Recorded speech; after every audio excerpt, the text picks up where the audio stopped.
Oi, meu nome é Carlos Girão e eu vim aqui para falar um pouco do projeto Comunicação e Informação em Tempos de Pandemia, uma análise semiótica. Acerca da contextualização do projeto, o projeto tem como foco principal a pandemia mundial de Covid-19 no ano de 2020, que acontece até atualmente no ano de 2021.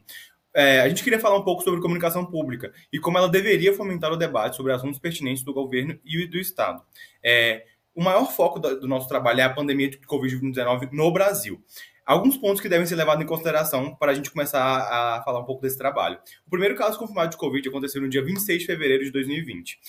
O STF, no dia 15 de abril de 2020, praticamente 2 meses depois, dá mais autonomia aos estados e municípios para poderem lidar com a questão do Covid-19. Isso mostra que o governo federal não estava dando conta de exercer o seu papel de comunicação pública. E mais dois pontos que podem dar um atestado de veracidade para essa informação é o fato de 4 ministros da saúde terem passado por essa pasta num período de mais de 12 meses. Durante mais de 12 meses, 4 ministros passaram por essa chefia. E a discordância interna de direcionamento de informações que deveriam ser levadas à população entre o Ministério da Saúde e a Presidência da República. A discordância interna entre eles era aparente. Acerca da metodologia, a rede social escolhida foi o Instagram. O recorte foi a última semana de fevereiro e a primeira semana de março, período em que o Brasil completava um ano do primeiro caso confirmado de Covid. Os perfis foram das Secretarias de Saúde dos estados Amazonas, Bahia, Distrito Federal, Pará e São Paulo. A análise buscava encontrar quais os mecanismos e como ocorreu a comunicação, quais foram as informações priorizadas em relação ao contexto pandêmico e como ocorreu a fixação das crenças. Charles Peirce fala de 4 métodos de fixação das crenças. São eles a tenacidade, autoridade, a priori e científico. A tenacidade consiste em respostas a citas sem questionamento, recusando argumentações divergentes. Quase uma crença cega. A autoridade são crenças a partir da opinião de alguém que detém maior poder ou maior conhecimento, nesse caso o governo federal ou o governo estadual. A priori, o método a priori é a adoção de uma resposta que é mais agradável à razão.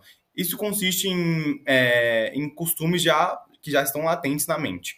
E o científico é um método de observação de eventos exteriores e resolução da dúvida pela experiência.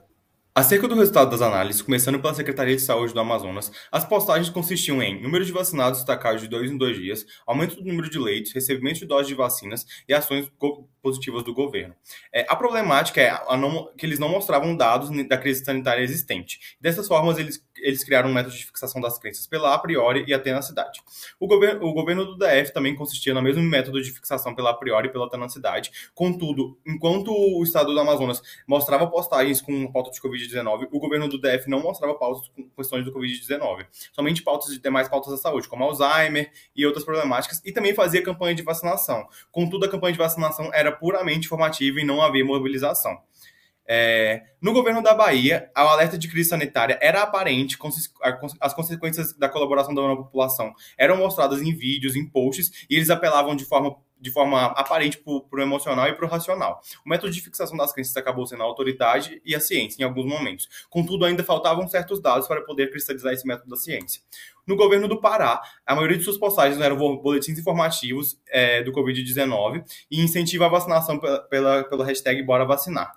A problemática é que não há direcionamento dos dados. Os boletins eram jogados de forma solta e não havia direcionamento de uma campanha aparente. O método de fixação acabou sendo científico. E, por fim, no governo de São Paulo, as postagens acabaram sendo campanha de vacinação, o reforço do cenário pandêmico, mesmo com a vacinação em cumprimento, e o cumprimento dos decretos do Estado. Ele passou por 3 métodos, sendo o da autoridade, a priori e o científico. E enquanto São Paulo mostrava que as coisas estavam dando certo pela vacinação, ele, ao mesmo tempo, ele dizia que o cenário pandêmico não estava acabando porque as pessoas tinham começado a se vacinar. A partir dessas análises, podemos concluir que o estado do Pará é o que mais se aproximou de um método científico cristalizado. Contudo, a necessidade do direcionamento dos dados é essencial para a fixação desse método.